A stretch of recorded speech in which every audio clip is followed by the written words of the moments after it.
سلام بچه ها. این کاری که امروز دارید میبینید کار نصب اکستنشن موه که ما قراره براش فیس فرم بزنیم.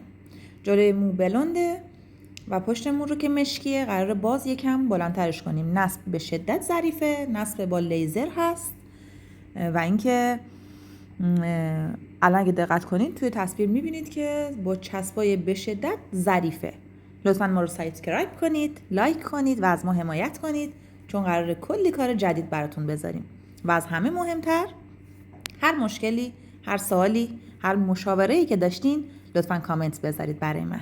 پایان کار رو میذارم و ببینید که چقدر کار طبیعی و قشنگ شده.